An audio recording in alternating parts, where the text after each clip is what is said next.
Eh bien, salut les amis, j'espère que vous allez bien. Moi, je vais super bien. Aujourd'hui, je vais cuisiner. Ma recette va être double. Je vais vous donner la recette à la fin. Ça va être la recette simple. Moi, je vais la doubler aujourd'hui, que je vais vous montrer tout ce que j'ai besoin pour faire cette recette. Déjà, le matériel. Ensuite, les ingrédients. Bon, on a besoin déjà des tasses à mesurer, un grand plat pour notre dessert, parce que ça c'est un dessert, mais je vous dirai pas c'est quoi tout de suite. Je vais vous laisser regarder. Ensuite, ben encore une tasse à mesurer, puis un bol, ben c'est une tasse à mesurer, mais une grosse tasse à mesurer, dans quoi je fais mes mélanges normalement. Donc, c'est ça que je vais avoir besoin à matin. Parce qu'il en est encore le matin, mais je fais une recette que je vais pouvoir mettre en plat pour pouvoir les garder du dessert. Eh bien, 2 tasses de farine, comme je vous ai dit, je l'ai doublé. Donc, il y en a qui c'est déjà rendu dans le plat. Une demi-tasse de margarine ou de beurre, tout dépendant de votre goût. Moi, j'ai utilisé de la margarine.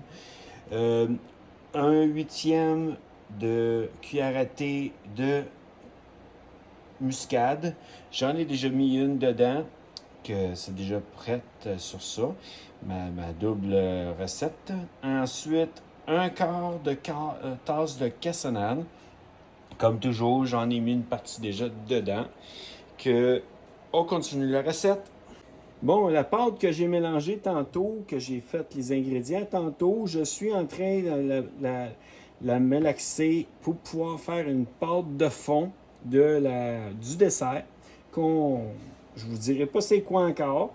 Donc, vous allez devoir le voir à la fin, c'est quoi.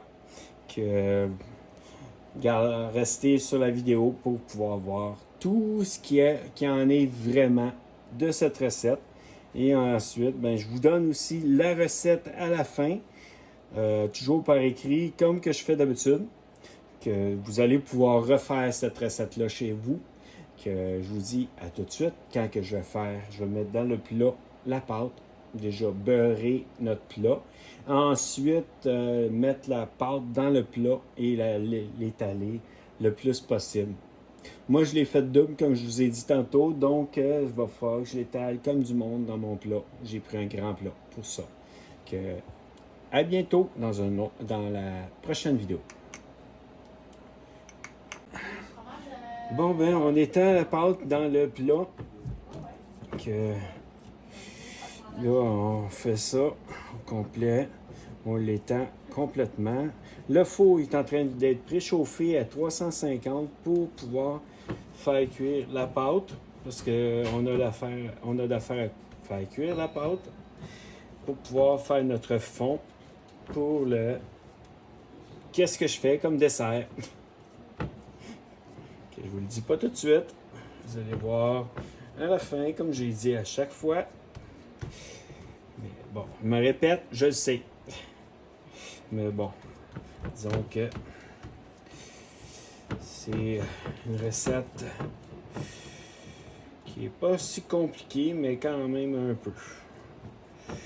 Un bon dessert, que vous allez voir qu'est-ce qu'il va y avoir dans le dessert, dans pas long. Que je vais faire ça tranquillement, pas vite après. Que là, on continue la recette. Que ben, on continue à tout de suite. C'est parti pour le mettre au four. Que c'est 8 minutes à 350. Que on continue la vidéo. Bon, je viens de faire mon 2 tiers de cassonade. J'en ai fait un deuxième déjà dans le chaudron, prêt à faire chauffer dans pas long. Mais là, mon premier, puis là, ben, mon deuxième, c'est ça que je vous montre. Et ensuite, il va me rester le sirop d'érable à faire. Je viens de mettre 2 tasses de sirop d'érable dans ma recette. Normalement, ben, la recette va être simple tantôt, que je vais vous la donner à la fin. Mais là, c'est ça. C'est les 2 tasses de sirop d'érable qui a été intégré à 2 fois 2 tiers de cassonade. Je viens de battre mes œufs parce que c'est la troisième partie de la recette. Là, en ce moment, mon sirop est en train de chauffer, mon sirop avec la cassonade, le sirop d'érable et la cassonade. Et on continue la vidéo tranquillement, pas vite, que à tout de suite. 2 fois un quart de tasse de beurre qu'on met dans le mélange. Donc, j'ai déjà fait mon autre quart de tasse de beurre. Bon, ben une demi-cuillère à thé de essence d'érable. Donc, on parle d'un extrait d'érable. Et j'en ai déjà mis une dans mon mélange. Mais le reste, c'est à mettre aussi dans le mélange. C'est 2 fois parce que moi, comme je vous ai dit, je fais ma recette double. Mais vous allez avoir la recette simple, comme je vous l'ai dit. Donc, c'est tout. Bon, ben, je vais avoir 4 cuillères à soupe de farine. Mais normalement, dans la recette, c'est 2 cuillères à soupe de farine. Mais moi, comme je vous ai dit, je suis double en ce moment. Bon, ben, une demi-tasse de noix concassées. Donc, c'est des... je me suis mis, puis c'est quoi, que je l'ai dans ma recette de toute façon. Puis je vais vous le dire, bon, non, même pas. Des noix de pécan concassées. Que c'est ça que je fais présentement. J'en ai déjà mis une, puis là, ben, je remets la deuxième.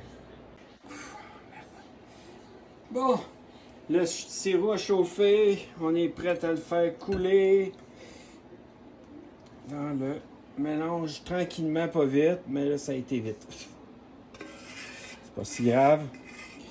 C'est un sirop chaud qu'on vient de faire porter à ébullition. Donc, sirop d'érable et cassonade, comme je vous ai expliqué dans une autre précédente vidéo, précédente partie. Je vais couper la partie vidéo.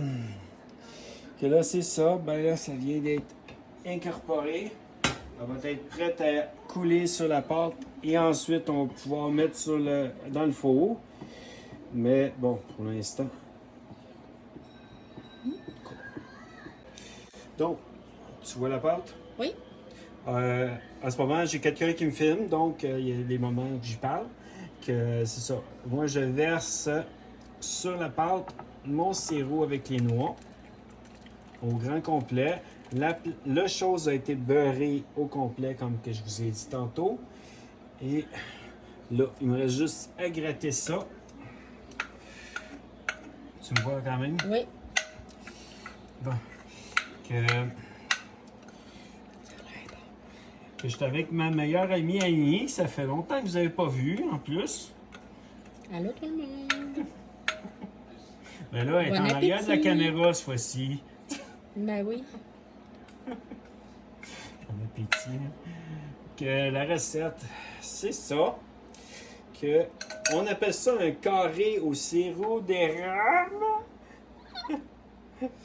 Un carré au sirop d'érable. Là, je préchauffe le four à 350 pour mettre au four pendant 30 minutes pour faire chauffer. Puis après ça, ça va être prête.